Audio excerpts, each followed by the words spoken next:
Bonjour à tous d'abord et merci de m'accueillir.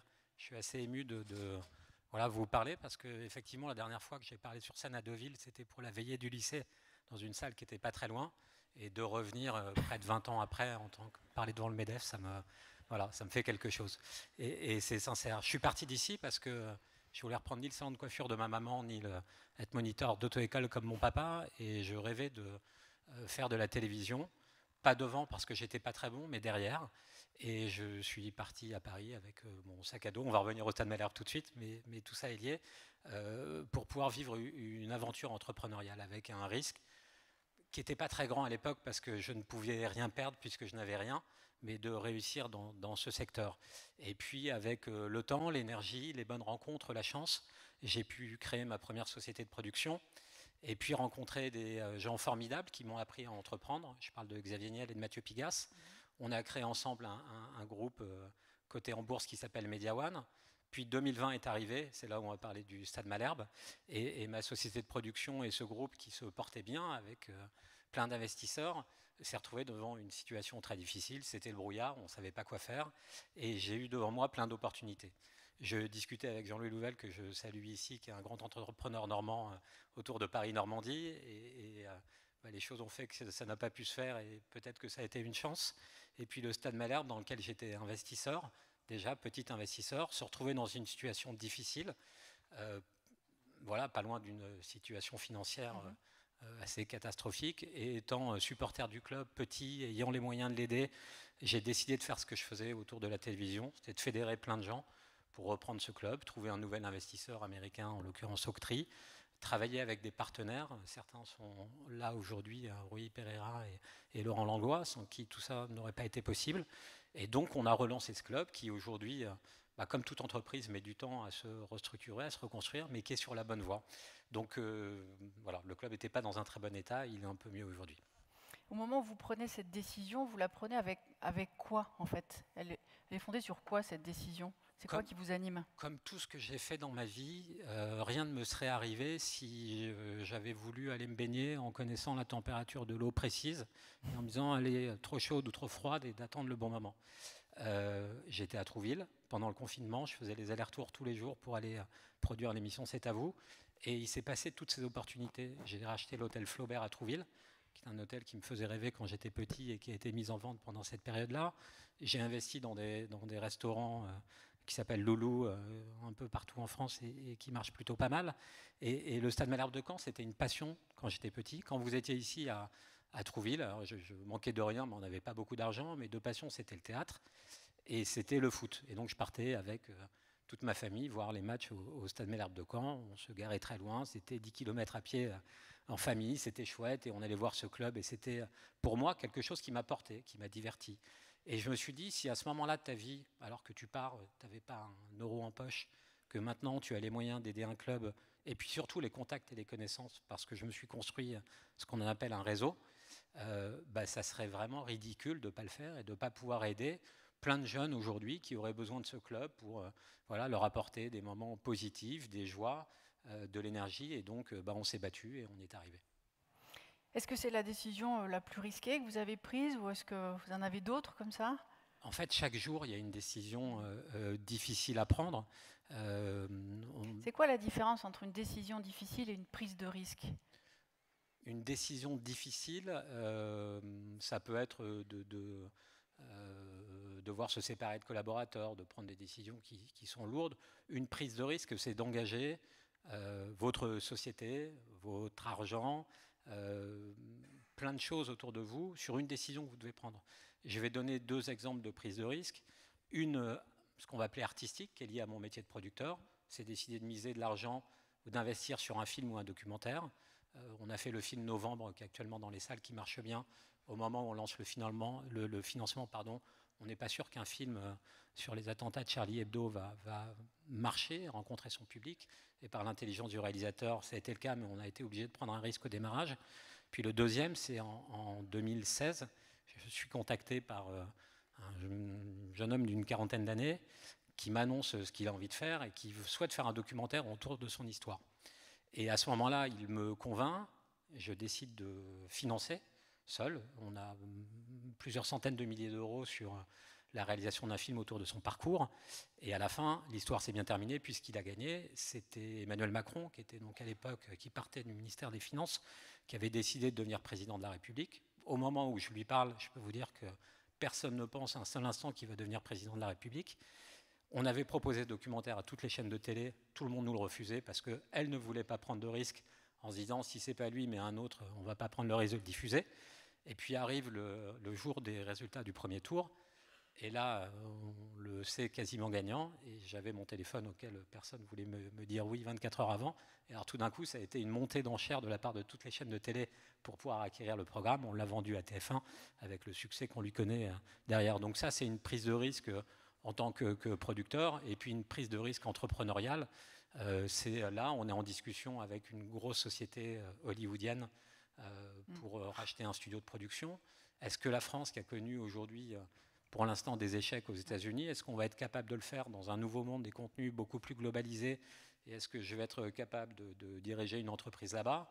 Est-ce que, voilà, elles sont quotidiennes, ces prises de risques, mais elles sont extrêmement excitantes. On a quand même une chance incroyable de pouvoir faire tout ça, et je pense que toute ma vie, je continuerai d'investir, de prendre des risques et d'avancer, parce que c'est ce qui me rend heureux aujourd'hui et qui draine avec moi voilà, des emplois et pas mal de choses avec.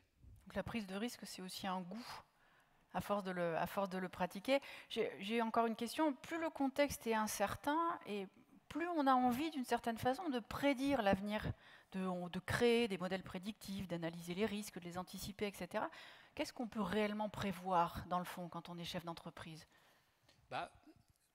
Quand on a lancé Media One il y a 6 ans, on sentait que les contenus allaient devenir globalisés. C'est-à-dire que vous regardiez des séries localement.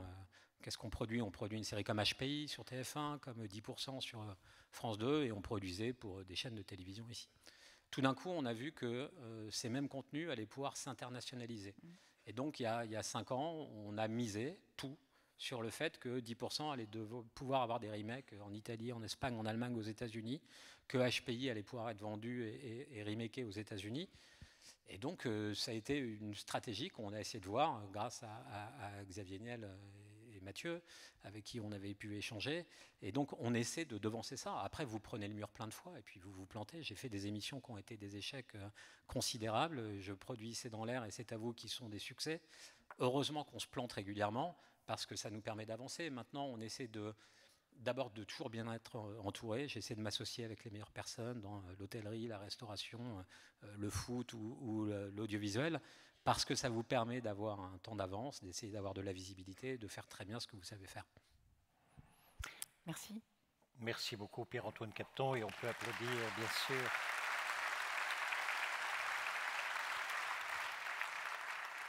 Merci de votre patience, Michel-Édouard Leclerc.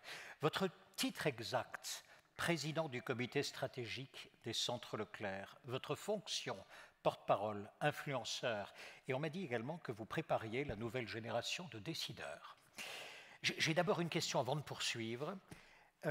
Quand on vous entend, bien sûr que vous êtes dans le temps médiatique. Mais derrière ça, il y a une vraie réflexion de fond. Et ma question est la suivante, elle est toute simple. Qu'est-ce que pour vous, un commerçant? Je sais pas. Ouais, vous n'y attendiez pas, celle-là, mais vraiment, parce qu'il y a une réflexion chez vous. C'est quoi un commerçant, aujourd'hui? Je ne sais pas. Je peux vous dire, moi j'ai été quelqu'un qui, dans sa vie, a été construit sur l'idée de l'engagement. Et je voulais être missionnaire. Mon père avait été diacre. Il n'y a que quand mon séminaire a jumelé avec une école de filles que j'ai découvert que le célibat, c'était pas forcément intéressant. En tout cas, que j'avais d'autres perspectives et que ça méritait investigation. Mais l'engagement, c'est au-delà de sa forme, c'est quelque chose qui vient de notre culture bretonne. Et merci aux Normands d'accueillir le breton que je suis. Je suis d'origine catho-coupable, entre Rocard et Delors, quoi, hein. Donc on pense qu'on est coupable, qu'on a besoin de se racheter. Et donc après, on essaye c'est au début, on se libère de cette culpabilité. Mais au départ, c'est ça. Et donc, j'ai hérité ça de mon père, de mon père et de ma mère, parce que les centres Leclerc portent le nom de mon père, mais si ma mère n'avait pas assuré les échéances, je pense qu'il n'y aurait pas eu d'expérience Leclerc. Donc je suis aussi le fils de ma mère. Mais je pense que après, la manière dont on s'engage dans n'importe quel métier, c'est une manière de l'exercer. Dans ma vie, vous avez peut-être vu dernièrement la publicité de Danone, après le départ de Faber et après le départ de Franck Ribou. Donc il y a eu pas mal de tergiversations sur le management de Danone, mais tout d'un coup, là, il y a 15 jours, 3 semaines, on a vu ressortir en pleine page le portrait d'Antoine Ribou. Oui, exact, oui. Eh bien, moi, je suis un discours d'il y a 50 ans. Hein. Voilà. Alors, on parle de son discours. Moi, je me rappelle d'Antoine. C'est une rencontre fondatrice pour moi. J'ai été formé, non pas par des commerçants, mais d'abord par des gens un peu allumés, qui s'appelaient, c'était les frères père et fils Trigano, qui quand même passe de la toile de jute au Club Med. C'est Jacques Maillot, qui d'étudiant crée Nouvelles Frontières. C'est Antoine Ribou qui convainc des actionnaires, alors qu'il n'est pas lui-même encore actionnaire, pour passer du verre plat à l'agroalimentaire. C'est cette foi qu'on appellera après vision, mais qui en fait est portée par des hommes remarquables, moi qui m'a construit. Alors après, je reviens à votre question, je l'exerce dans le commerce parce que j'ai rencontré le partage de cet allumage, de cette flamme, avec des personnes que mes parents avaient commencé à regrouper. Et on est à la 3e génération de commerçants Leclerc, mais pour moi, avant qu'ils soient des commerçants, ce sont des compagnons, ce sont des entrepreneurs, ce sont des aventuriers. On partage ensemble des moments très très forts. Et c'est vrai que même si j'incarne la marque, même si je passe dans les médias, etc., en fait, ce groupement coopératif porte la foi, l'engagement, au sens étymologique, hein, de ces hommes et ces femmes qui, considérés comme autrefois comme des épiciers de province, sont devenus et ont fait de leur groupe la première enseigne française. Voilà. Et donc, comment vous dirais-je, je ne sais pas ce que c'est qu'être un commerçant, mais je sais ce que c'est que de vivre dans le commerce une expérience aussi fabuleuse qui probablement existe aussi dans l'industrie, qui existe dans le service, puisqu'au fond, dans les groupements coopératifs, vous trouvez des opticiens, vous trouvez des pharmaciens, vous trouvez Intersport qui regroupe des commerçants indépendants, vous avez Intermarché, Système U. On est très différents les uns des autres, mais je pense qu'il y a ce lien que je viens de décrire, ils le vivent aussi. La question n'était donc pas inutile et je vous en remercie beaucoup, vraiment, merci pour la réponse. Vous surgissez bien sûr, je l'ai dit, au cœur de toutes les batailles, l'inflation s'invite, vous êtes là, vous vous engagez, vous combattez, vous questionnez, vous anticipez, nous y reviendrons. La planète brûle, vous ordonnez, vous annoncez, vous réagissez. Les fournisseurs de proximité accusent, vous écoutez, vous argumentez, vous négociez. Vous êtes donc dans le temps de tous les médias, ça je l'ai dit, mais on a l'impression que vous pilotez une escadre de grande surface avec la maniabilité d'un hors-bord. Il y a un secret dans l'organisation. Vous nous avez dit à l'instant, nous partageons des choses profondes. Nous aimerions comprendre l'organisation, quel est son secret qui vous permet ainsi d'aller très vite? Alors, d'abord, moi j'assume, je suis un développeur. Ce n'est pas moi qui ai pris le risque. Et même si j'en ai pris, j'en ai pas toujours eu conscience. Et même si j'en ai fait prendre aux autres, je n'en ai pas toujours eu conscience. Et c'est vrai que ce sont mes parents, au fond, qui ont inscrit 2 actes d'engagement très forts pour permettre à ces commerçants indépendants de vivre leur entreprise, de vivre et développer pleinement leur entreprise. La première, c'est, au fond, vous voulez faire du patrimoine, vous voulez avoir votre entreprise, vous voulez... Cette idée donc, de l'ancien diacre, vous avez le droit à la réussite si quelque part votre utilité sociale dépasse votre propre réussite. Et donc c'est inscrit dans le contrat Leclerc, c'est-à-dire que tous les adhérents Leclerc propriétaires de magasins, ils sont 600. Je répète la phrase, l'utilité sociale est supérieure à votre propre réussite. Oui, c'est une condition de la réussite, et notamment de la réussite collective. D'accord. C'est que, en fait, alors je redis d'où je parle, hein, en fait, dans un pays qui a du mal à accepter la réussite, ou qui l'accepte d'un footballeur ou d'un cinéaste ou d'un comédien, peu de chefs d'entreprise ne publient facilement ses revenus ou son patrimoine, parce que de toute façon, il va se faire dézinguer.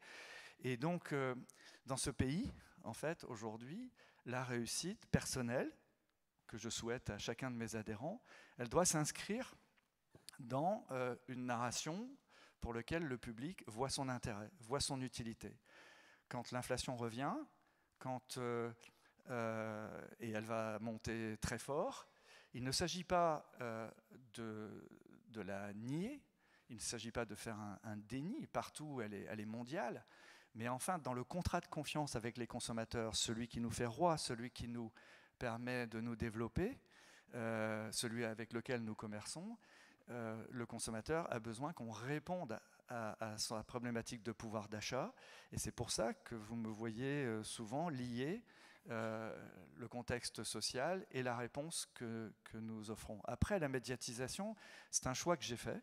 La communication, ce n'est pas un métier, c'est pour moi la capacité, en allant chercher la popularité, de pouvoir parler aux politiques, de pouvoir participer du débat public, parce qu'autrement, la fonction commerciale en France, elle n'est pas assez reconnue, elle est considérée comme parasite, et c'est de vieille culture. Hein, c'est aussi une prise de risque, d'ailleurs. Comment ? C'est aussi une prise de risque que c'est une d'avoir prise cette de stratégie. risque, et d'ailleurs, moi j'aimerais que dans cette période d'incertitude, que les chefs d'entreprise que vous êtes, vous vous montriez plus, qu'on se montre plus dans ce que l'on fait, dans ce que l'on fait bien, parce que dans une société qui perd ses repères, c'est important que en fait, les consommateurs, mais aussi les citoyens, puissent voir des entrepreneurs justement qui investissent, qui créent des emplois.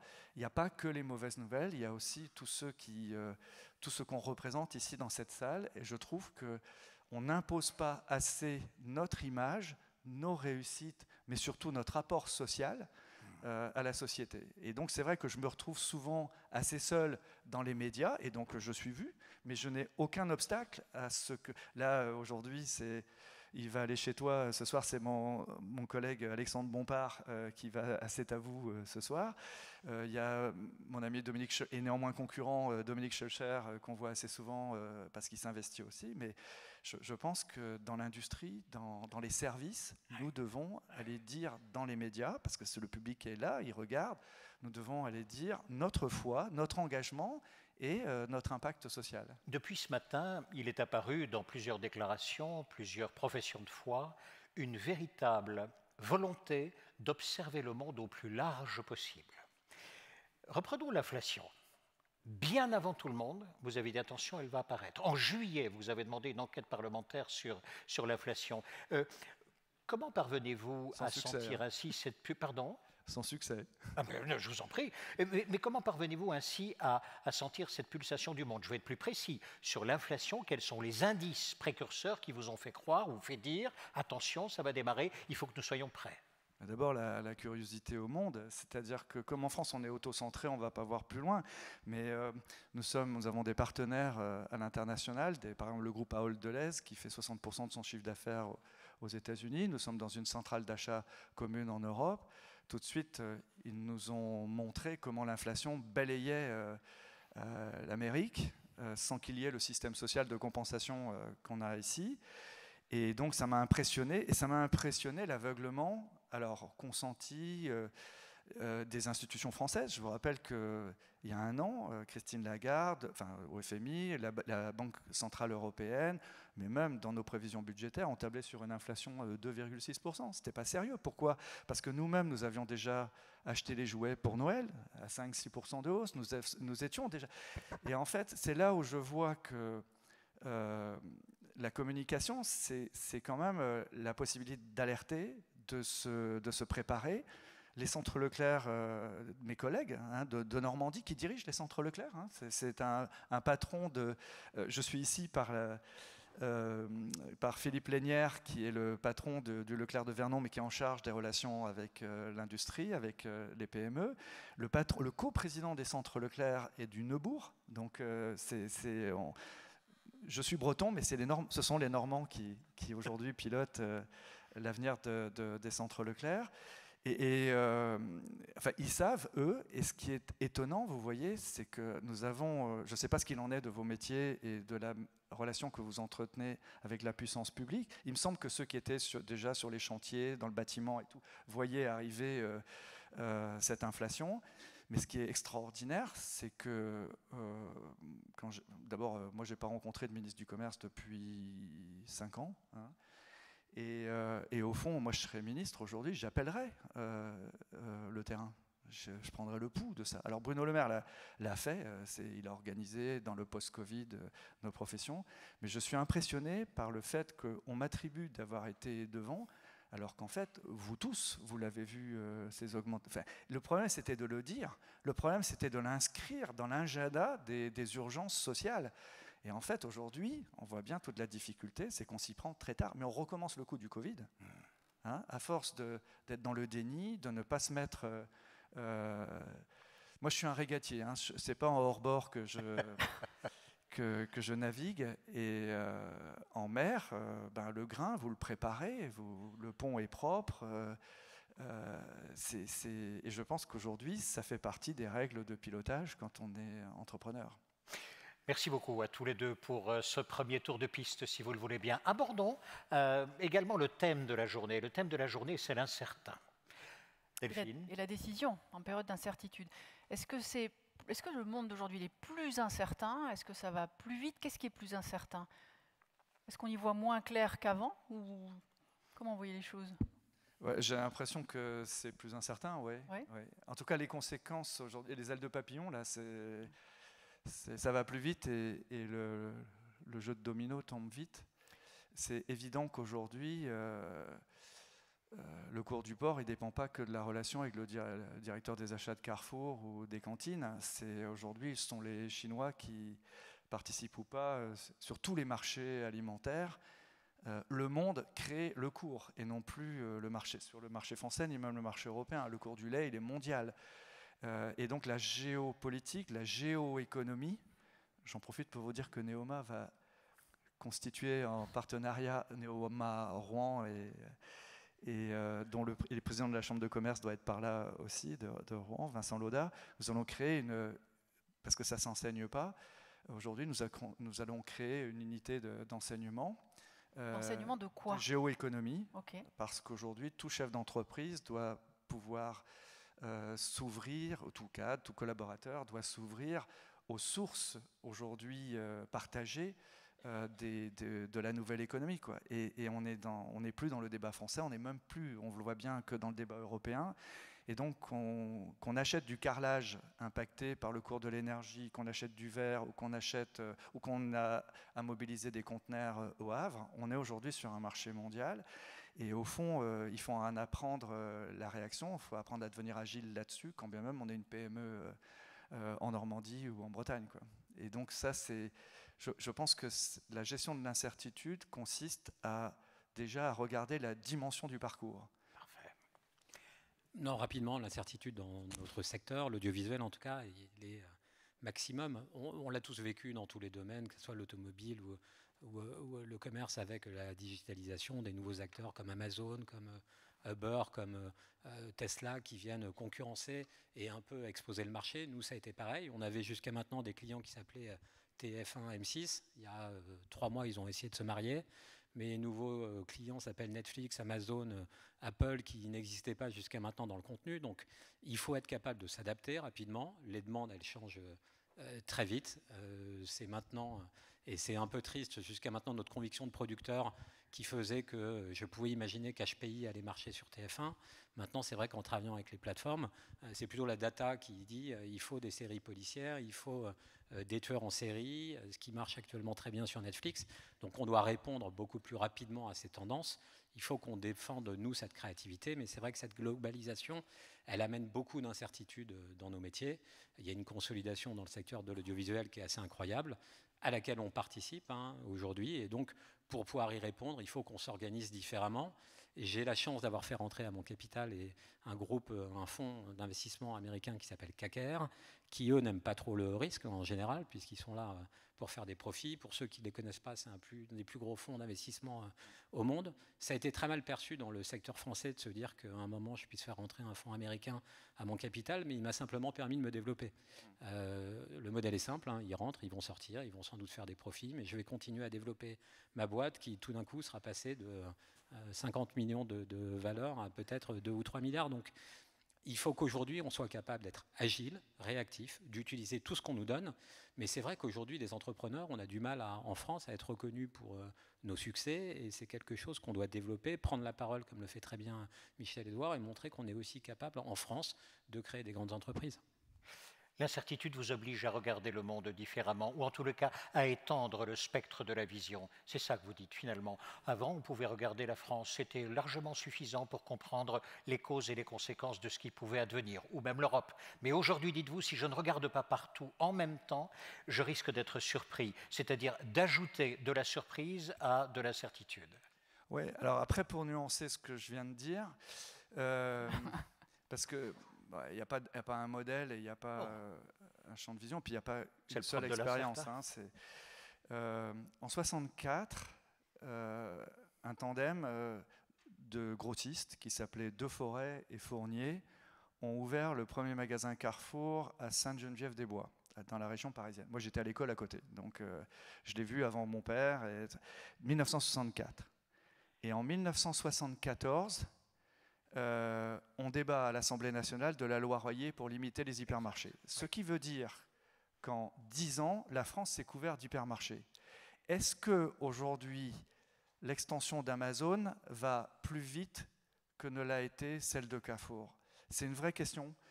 Et en fait, j'ai tendance à dire que oui, ça va plus vite. Et regardez, les commerçants se sont mis au click and collect. Il y a pas mal aujourd'hui de très belles sagas françaises sur le web, etc. Mais au fond, c'est probablement la dimension de l'impact qui a changé. Mais je pense que les gens que j'ai cités tout à l'heure, les Trigano, les Dassault, ils ont vécu dans leur temps, qui était aussi le mien, ils ont vécu dans leur temps une accélération qu'ils ont cru être spectaculaire. Quoi. Donc,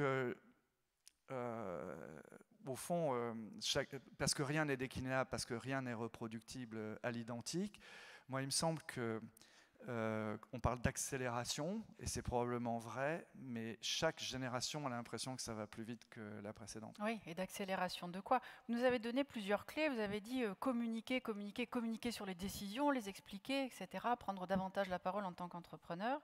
Vous dites aussi, vous arrivez sur le sujet de l'éducation, on a besoin en tant qu'entrepreneur de continuer à s'éduquer. Et voici l'école qui arrive, puisque le terrain de jeu il est devenu mondial, ça vient compliquer les choses.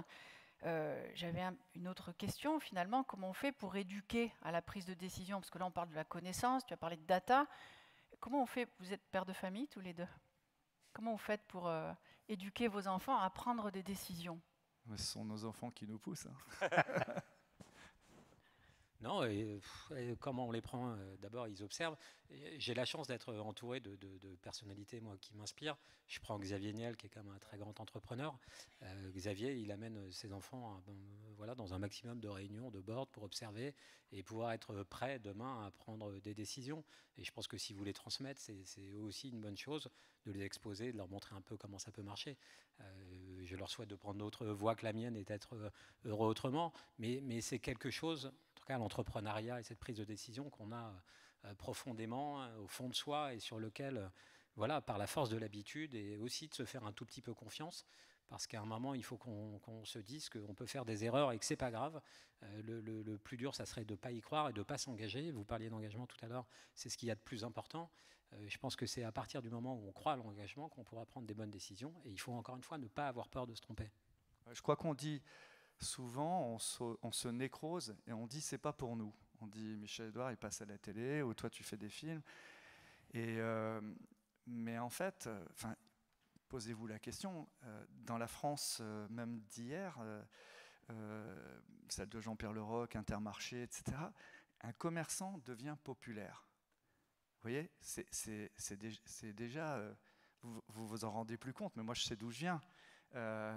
C'est extraordinaire de ne pas être caillassé, le temps d'inflation, le temps d'un rapport avec des agriculteurs, etc. Et donc cette popularité, c'est parce que mon père était allumé et qu'il est allé sur les médias en prenant des risques, mais il n'avait pas conscience du risque. Moi, je pense qu'il n'avait pas conscience, il était porté.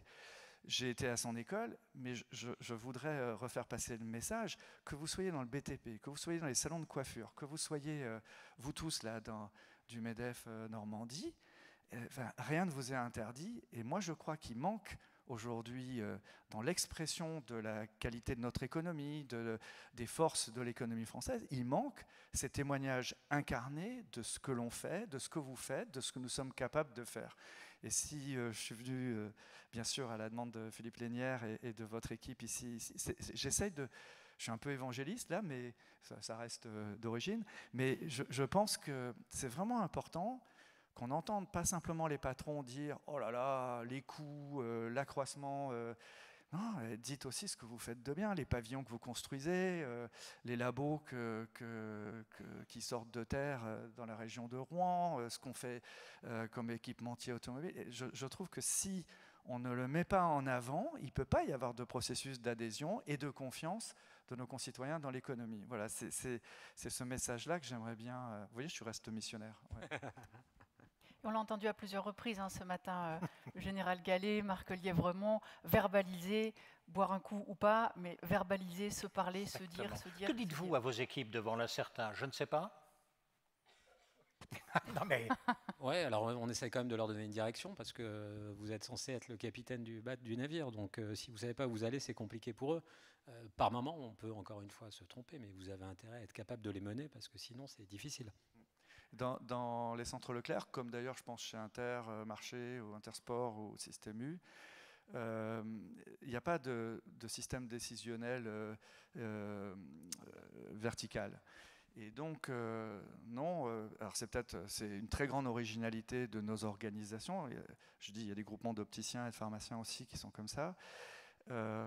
Moi, mon rôle de management, c'est de sentir la vision de gens de terrain, de gens qui ont des hypermarchés, qui dépassent la recherche de leur propre bien-être pour travailler sur un projet. Ils créent des minorités de travail sur des projets et ils le proposent à l'enseigne. Et donc, mon travail, je pense, c'est de faire en sorte que ce soit, même si c'est Michel-Édouard qui porte le projet, qui l'incarne, il faut que ce soit ceux qui le font, qui le portent, qui se l'approprient et qui soient reconnus et qui soient visibles dans ce qu'ils font. La reconnaissance de l'ego au sens étymologique est très importante. La marque mutualise l'effort des 600 propriétaires de magasins. Donc même si pour passer à cet avou chez toi, il faut qu'il n'y en ait qu'un, derrière, ça n'a de sens que si je valorise le travail de ces centres Leclerc de Normandie, de Vendée, de Bretagne.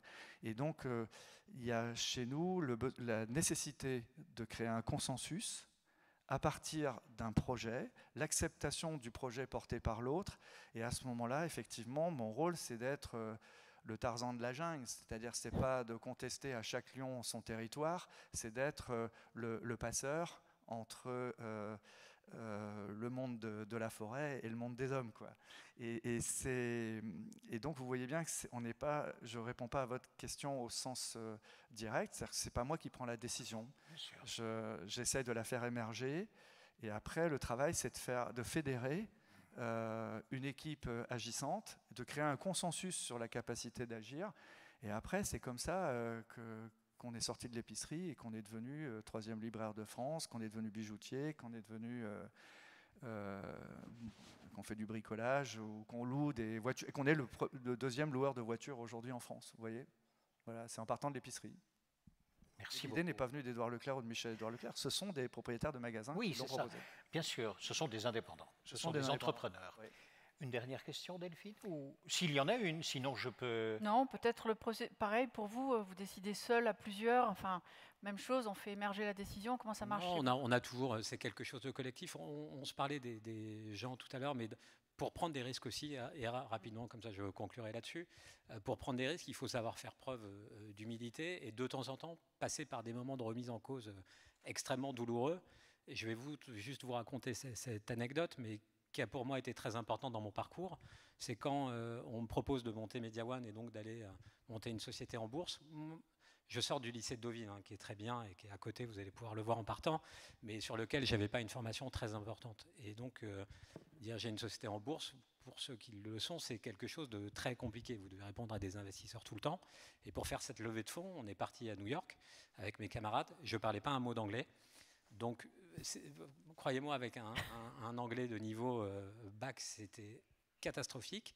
Et je me suis retrouvé face à des hedge funds américains dans des bureaux magnifiques à New York avec des Giacometti, des tableaux, des sculptures, des trucs incroyables, avec des mecs en face de moi qui étaient en crocs, vraiment, qui posaient les crocs sur la table, qui étaient en train de se nettoyer les ongles, qui n'avaient rien à faire de moi, qui demandent à Xavier Niel, mais vous êtes qui vous? Alors il lui dit, je suis entrepreneur, je fais du télécom. Il dit, je ne connais pas, je m'en fous. Et ces mecs-là vous humilient. Et c'est autant vous dire qu'ils n'ont pas compris un mot de ce que je racontais. Et je suis parti de là, c'était un truc très difficile. Je suis resté après pour apprendre l'anglais et apprendre tous les codes de la finance. Mais c'est surtout de rester soi-même, parce qu'aujourd'hui, si Kaker est venu me chercher et si d'autres entrepreneurs viennent me chercher, c'est parce que je suis toujours resté le même depuis le début. Je défends cet entrepreneuriat, je continue d'investir. Et il ne faut pas essayer de se transformer en quelqu'un d'autre. À partir du moment où vous croyez dans vos entreprises, que vous êtes capable de les défendre, il faut aller à fond et vous faire confiance. Je pense que voilà, cette prise de risque-là, elle passera toujours si vous restez vous-même. Pierre-Antoine, juste avant de vous laisser aller tous les deux, j'ai encore une question et je l'ai depuis tout à l'heure. Vous avez dit, toutes les chaînes, ou plutôt tous les producteurs qui avaient été approchés sur ce film en projet sur M. Macron, avaient dit non. Effectivement, à ce moment-là, au moment où on vient vous consulter, tout vous dit, surtout n'y va pas. Qu'est-ce qui vous a fait y aller malgré tout? La rencontre avec ce garçon que je ne connaissais absolument pas à l'époque, hein, il est plus jeune que moi, c'est bizarre, mais c'était ça, et qui m'a convaincu quand il m'a raconté en me disant je quitte le ministère des Finances et j'ai envie de devenir président de la République. C'était un truc très particulier. Je produis beaucoup de documentaires, on en a fait un sur Orelsan récemment, sur des joueurs de foot qui ont tous des ambitions très élevées. Là, j'avais rarement vu une ambition comme ça. Et je me suis dit, il y a peut-être une chance sur 100 qu'on y arrive, mais par contre, si on l'a, on aura une histoire incroyable à raconter. Et donc, j'ai été, et ça c'est ce que j'essaie de garder, c'est mon sens du programme, et d'être convaincu par des projets qu'on me pitch encore aujourd'hui, des films, des séries, des documentaires. Mais vous vous projetiez donc dans une victoire, parce que personne n'y va en se disant mais il n'ira pas de toute façon. Non, vous vous projetiez dans une victoire. Je me dis qu'il a un truc pas comme les autres et qu'il peut y arriver. Personne ne prend une décision en se disant elle est perdue. Non, ça c'est sûr. Et alors, ce qui est assez amusant, c'est qu'évidemment, lors de la dernière élection présidentielle, il y a plein de candidats qui sont venus nous voir en nous disant est-ce que tu peux nous suivre et faire ça? Tu n'as jamais été tenté par Mélenchon? Non, on a décliné auprès de tout le monde. Mais par contre, on a fait un film très original qui va beaucoup vous faire parler et qui va sortir bientôt. Ah, super. Merci. Oui, ce qui est très intéressant, peut-être pour conclure, vous avez dit tout à l'heure, l'idée c'est quand même de rester soi-même. C'est peut-être un vrai message. Soyez vous-même. On pense souvent que, et vous l'avez dit d'ailleurs, pour entreprendre, pour investir, pour prendre des risques, il faut sentir les futurs, les possibles, les probables. Vous venez de dire il faut aussi sentir l'improbable, savoir miser dessus. Donc investir dans le futur, c'est savoir sentir l'improbable. Et puis, merci beaucoup. On a compris que pour rester vous-même aussi, vous êtes un missionnaire reconverti, inspiré par des allumés. Vous avez la foi, la vision et surtout un compagnonnage très choisi. Soyez vous-même, c'est un vrai grand message dans la prise de décision. Merci beaucoup. Merci. Ils ont fait le chemin juste pour vous aujourd'hui. Merci beaucoup.